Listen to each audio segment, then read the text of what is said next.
Un aspecto poco destacado de la crisis política guatemalteca es la participación de una agencia de la ONU en las investigaciones que finalmente llevaron a la dimisión y a la apertura de una investigación que tiene hoy en prisión al presidente Otto Pérez.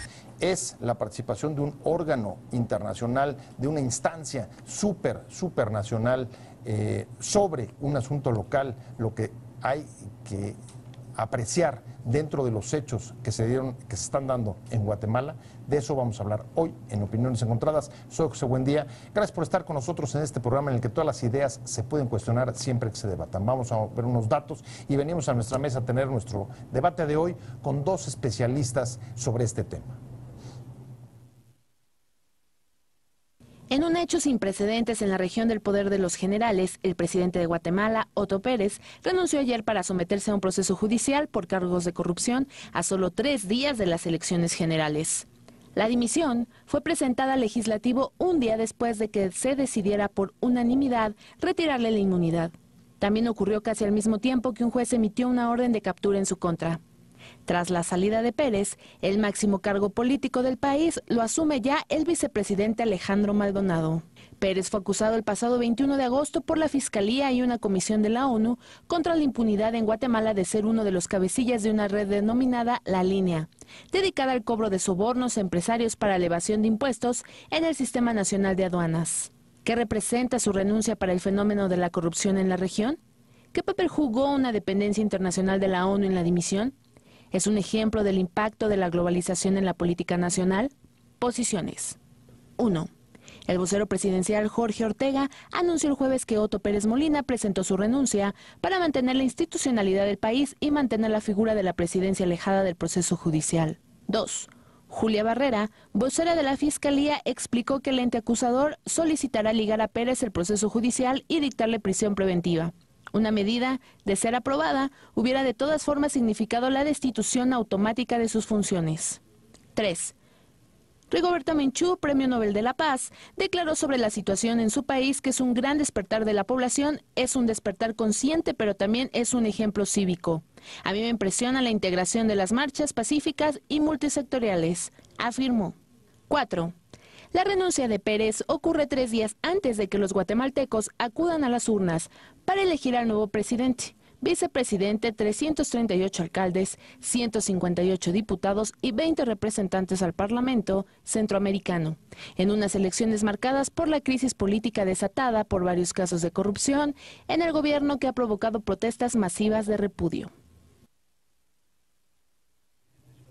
Bueno, ahí lo tiene, vamos a entrar a analizar qué está pasando en Guatemala, nuestro vecino, una crisis política después de una investigación sobre una trama de corrupción que involucró a varios relevantes personajes del gobierno, incluido el presidente Otto Pérez, que hoy está en prisión, siendo investigado por estos hechos. Para discutir sobre el tema y todo lo que está alrededor, porque es de verdad un caso muy interesante lo que le está pasando a nuestros vecinos.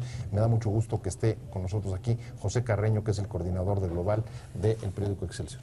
Mucho gusto, Pepe. Gracias por invitarme. No, gracias a ti por aceptar. Fausto Pretelín. Hola, Pepe. Especialista en asuntos internacionales. Bien, muchas gracias.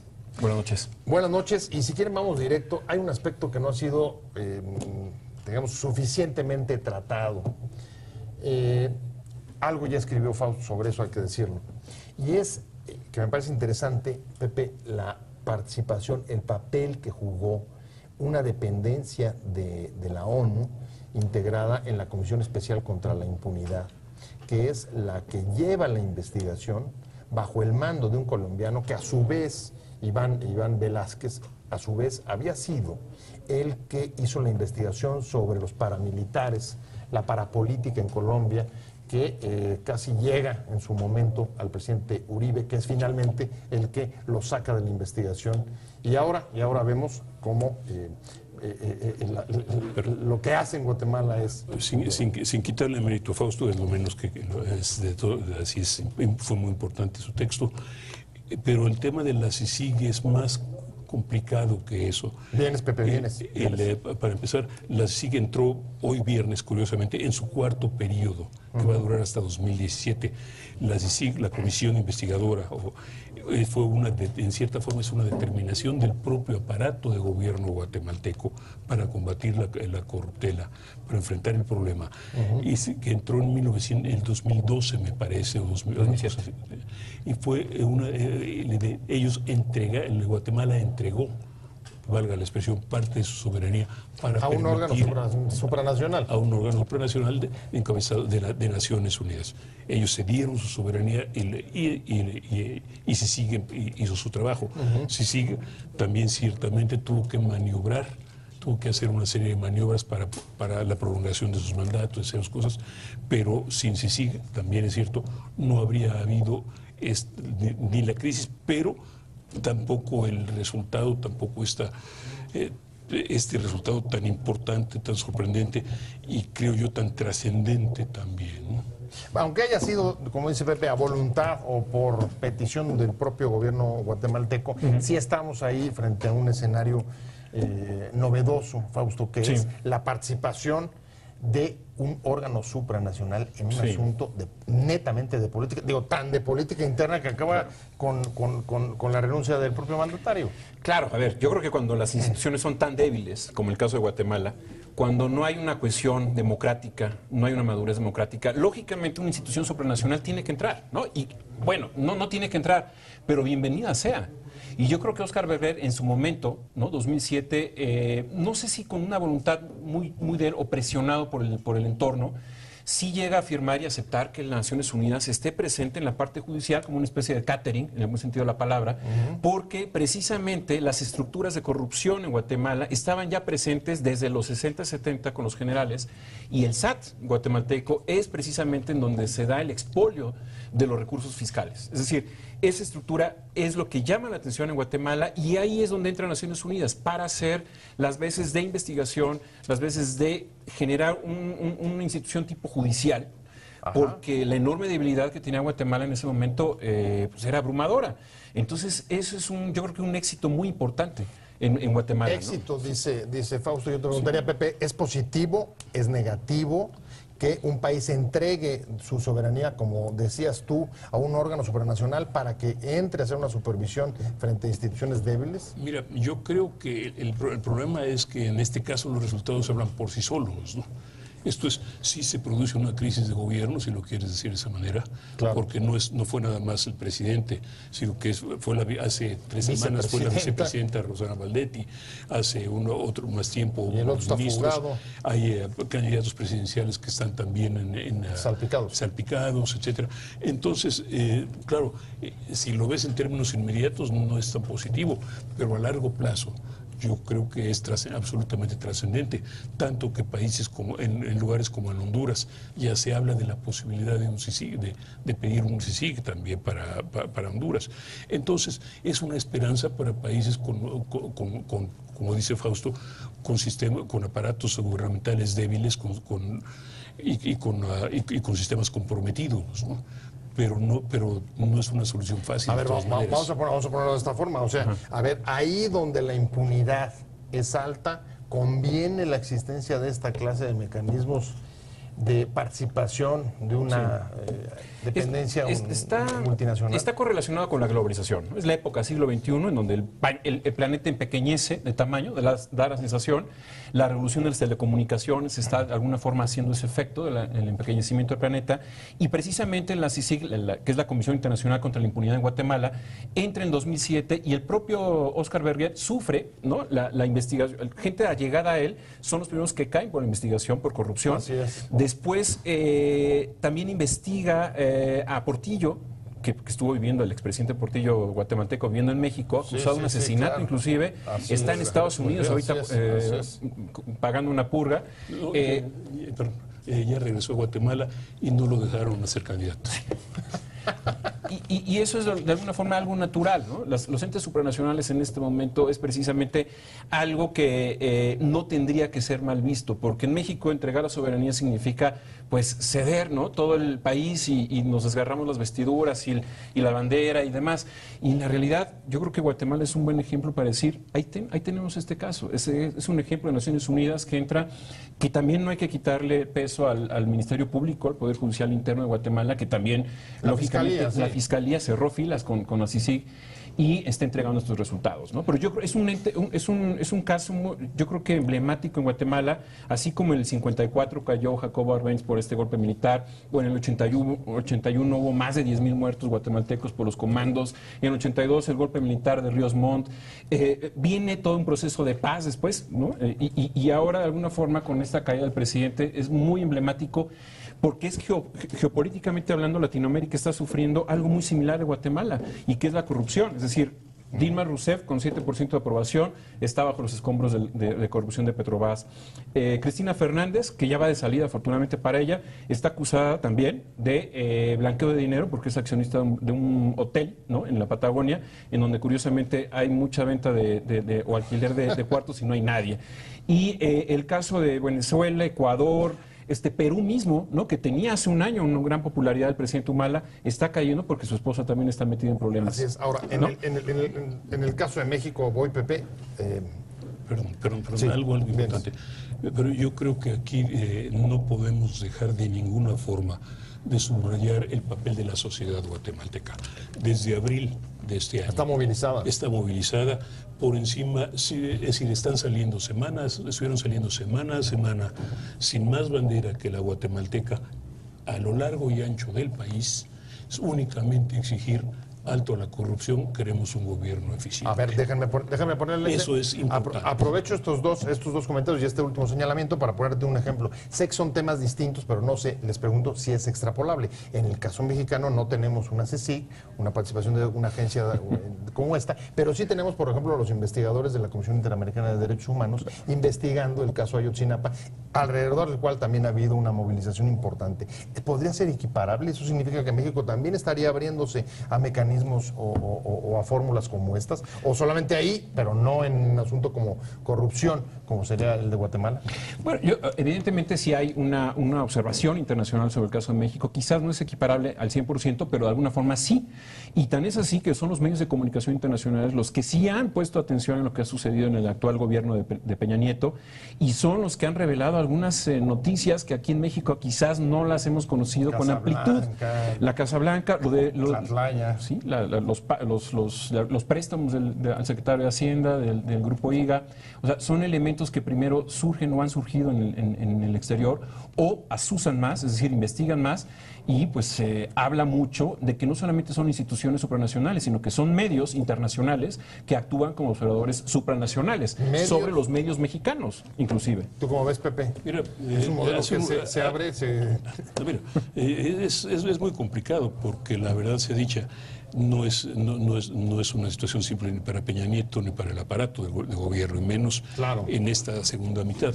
El punto aquí es, es muy fácil decir aquí México tiene que abrirse, pero no sé cómo lo va a aceptar el mexicano promedio, aún a pesar de la brutal incidencia que tiene en el tema de la corrupción.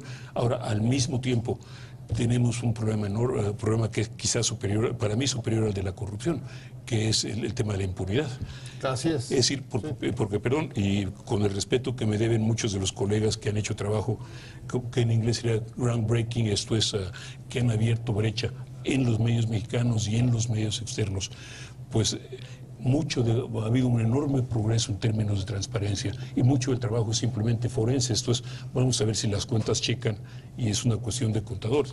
Pero el punto importante ahí es que no importa hasta qué grado han estado trabajando y comprobando el % de impunidad a todos los niveles y en todos los sentidos. Así es, corrupción, violencia, homicidios, asesinatos, corrupción es un tema que está en todos lados. Lo que no hay en México es una instancia que permita controlar y que permita combatirla, porque por el enorme, la brutal impunidad que hay en este país. Y eso, no sé si lo hiciera más necesario de réplica, Fausto, antes de que nos fuéramos a la pausa. Lo que quiero concluir con esta parte es que fue un medio internacional el que, a mi parecer, colocó la mejor editorial de lo que ha sucedido en los últimos 3 años. The Economist dijo, no entiende que no entiende, el presidente Peña Nieto, ¿no? Y si nosotros volteamos hacia lo que sucedió el martes, el presidente invitó al dueño del grupo EIGA e invitó al representante de OHL al informe, y los pusieron en las primeras filas, y a Carlos Slim lo habían puesto en la fila 10 o 20, y después ya reviraron y lo acercaron, ¿no? Bueno, eso es de alguna manera la otra cara de la moneda de la corrupción, que es la confianza. Ya no hay confianza en Dilma, no hay confianza en Cristina Fernández, no hay confianza en los presidentes latinoamericanos. Y esa es la capacidad, esa es la situación de que no logran entender todavía los presidentes. La confianza como un activo escaso, cada vez más, pero que de alguna forma podría explotarse de buena manera, porque es la única carta de presentación que ya les queda. A ver, ¿no? Decía Fausto hace rato, la participación de una comisión de la ONU se entiende por la debilidad de las instituciones, pero dos cosas. Una, si uno ve cómo están procesando la dimisión del presidente, institucionalmente sacar al otro y tener elecciones el domingo y la gente en la calle festejando, dirías, pues qué tan débiles son esas instituciones. Y por otro lado, perdón. No, es decir, yo creo que estamos subestimando a los guatemaltecos, ¿no? En este sentido, francamente. Creo que por lo menos tienen la voluntad de tener una institución fuerte, porque el problema no es nada más el hecho de que el sistema judicial haya funcionado o esté funcionando, que se dé pruebas de que está funcionando. El hecho también es de que, y hay que decirlo, de que en vez de atrincherarse en un cuartel, como se dijo que podría ocurrir la semana pasada, este ex general de Caiviles, ex general de Caiviles, ¿no? O pudo haberse sublevado con parte del ejército detrás. La típica zona militar frente al desastre. O sea que el ejército no quiso seguirlo, o sea que está impopular, que no quiso seguirlo, que pensó que su mejor opción era enfrentar las cosas judicialmente también. Es decir, no sé si lo hizo por voluntad o porque no tuvo alternativa, pero también hay que decir que esa es una parte importante. Mira, me parece que ahí, hubo un acuerdo entre uno de los candidatos que va a contender la presidencia el próximo domingo, que es Valdizón de apellido, que es un empresario hotelero, y parece ser que había hecho un acuerdo con Otto Pérez Molina hace algunos meses de que no le iba a tocar, ¿no? Sin embargo, es el mismo que perdió las elecciones hace 4 años, Valdizón. Sin embargo, al parecer, por el resultado del Congreso, que perdió por goliza Otto Pérez, de alguna forma como que se ha distanciado este candidato, ¿no? El problema de Valdizón ahora es que su partido, que se llama Líder, entre paréntesis, violó las leyes electorales abiertamente, y él mismo fue grabado subrepticiamente en una reunión con candidatos de Líder, diciendo, saquen dinero de donde sea, hagan lo que sea necesario, y les vamos a partir la... Esa es la mala noticia para los guatemaltecos, porque en realidad este festejo va a terminar el primer minuto de lunes, cuando uno de los 3 principales candidatos, o van a ser 2 porque va a tener que haber una segunda vuelta, pero entre los 3 principales está Sandra Torres, que es la ex esposa de Colom, que se tuvo que divorciar para lanzarse a la presidencia de manera grotesca. Hay un cómico y está Valdizón. Entonces, cualquiera de los 3, que van a ser 2 los que van a llegar a la segunda vuelta, de alguna manera puede haber proyectamos un mal momento para Guatemala. Estamos pensando en un sistema presidencialista, así en el que todo va a depender del presidente, y ahorita de repente estamos viendo que el presidente puede no ser la figura más importante en el sistema. Bueno, por lo pronto están procesándolo a través del Congreso. Pero una cosa que decía Pepe que me parece muy relevante es, no sé si son fuertes o no fuertes, pero por lo menos tienen la voluntad. Y entonces la pregunta para ti sería, el tema es que en México y en otras partes de América Latina es el no entienden o no quieren porque no quieren.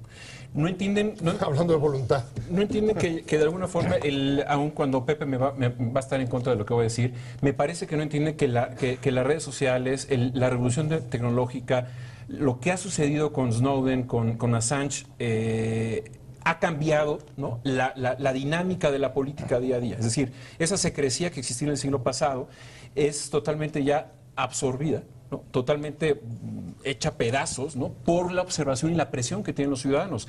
Si se le llamó bien o mal la primavera árabe, lo que sucedió en Túnez, lo que sucedió en Egipto, que ha habido regresiones, evidentemente, en Guatemala también empuja la sociedad cibernética la presión, la observación de los tuiteros, de los facebookeros. ¿Por qué? Porque se han burlado del presidente con memes. Hay algo muy importante que decirlo, y eso, aun cuando pareciera privado, el hecho de que es un presidente o que fue un presidente Otto Pérez Molina lo convierte en algo público. Es conocido en Guatemala que Roxana Baldetti y Otto son amantes.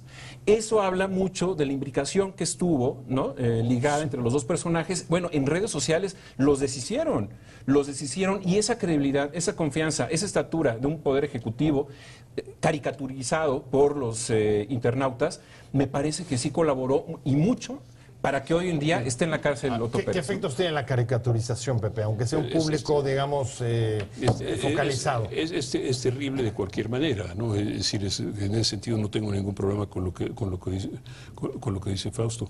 Es más, de hecho, estaría casi de acuerdo con él, excepto que en el caso de México, estamos todavía ante un sector muy, muy pequeño, ante una oposición extraordinariamente desorganizada, extraordinariamente fragmentada. E insisto, quiero hacer el punto en el tema de la sociedad guatemalteca. La sociedad guatemalteca no salió a la calle con bandera del partido perengano, el bandido fulano, y yo soy exquisito, no. Salió a la calle todos de arriba, de abajo, una sola bandera y dos demandas: gobierno puro, gobierno limpio y gobierno eficiente. Punto. Aquí te la cambio. Aquí más bien, por ejemplo, si me voy a la parte del discurso sobre corrupción en el informe, más bien lo que Peña reconoció es: sí tenemos un problema de corrupción, pero sobre todo los estados y los municipios. Sí. Es la falla, o sea, tiene que ser consistente. Si hubo una culpa, ¿no?, de un conflicto de intereses, que es eufemístico el término, tuvo que haber sido consistente al no haber invitado al dueño de IGA y a la gente de OHL, perdón. Pero la consistencia se ve y se critica muchísimo en las redes sociales. Eso apareció en algún periódico mexicano y eso de alguna manera no abona con una nueva época en donde dice, bueno, ya cambiemos, ¿no?, de panorama, proyectémonos como algo, lo último del gobierno, lo vamos a hacer muy bien, pero sigue arrastrando esa sombra. A pesar de la voluntad de recuperar la confianza. A pesar, ¿no? Que o el deseo o la necesidad. Es una inconsistencia. Hay un punto aquí, la gloria de las redes sociales es lo que apunta Fausto, así la capacidad para descubrir, etcétera, etcétera. La tragedia de las redes sociales es que simplemente creen lo que quieren creer y no se desvían de eso. No hay, es todo o nada. No hay es que no es un medio de comunicación, es un medio de opinión. Es una democracia oclocrática, no es el gobierno de la masa de opiniones. Para la mayoría de la gente tú le dices redes sociales y no te lo toman como medio de opinión, te lo toman como medio de información. Ese es un error. Pero es el problema real, ¿no? Bueno, y de movilización, ¿no? Y de movilización también. Bueno, en otros países y aquí, quién sabe. En otros países. Bueno, aquí algo tuvo que ver en algunas, por ejemplo, del año pasado, ya Yotzinapa. Hay presión, yo creo que sí, hicieron muchísimo. Puede ejercer presión, por supuesto, pero todavía le falta mucho para llegar a los niveles. Mencionaba lo de Snowden y Wikileaks de Assange, y habla mucho de la inocencia que tuvo Otto Pérez cuando es grabado él, cuando es grabada Roxana Baldetti, y hacen cientos de grabaciones los del CICIG. Y ayer y hoy en las audiencias que estuvo Otto Pérez, estuvo escuchándose a sí mismo, escuchando a todos sus amigos, ¿no?, corruptos que estaban alrededor de él, como que mordiéndose la lengua. Y debemos de comprender que con un smartphone, con un teléfono inteligente, todo mundo es grabado. Y punto. El presidente de Guatemala fue grabado. Solo para decirle al auditorio, son cerca de 60,000 llamadas. Imagínate, las que se correos produjeron, electrónicos. Entonces es inocente el político que cree que todo es secrecía, que nunca lo van a revelar. Normalmente eso es otra cosa que cambió. Eso era normalmente privilegio de los gobiernos. Ahora es privilegio también de otros organismos. Y no estoy seguro, con franqueza, que esté tranquilo con cualquier organismo, por mejor intencionado que sea, grabando las llamadas telefónicas del mundo. Se nos fue el tiempo y entonces en 2 palabras te pediría, ¿qué te imaginas el lunes en Guatemala después de las elecciones del domingo? No lo sé, eso va a ser muy complicado. O sea, incertidumbre. Para mí es incertidumbre, no lo veo de otra forma.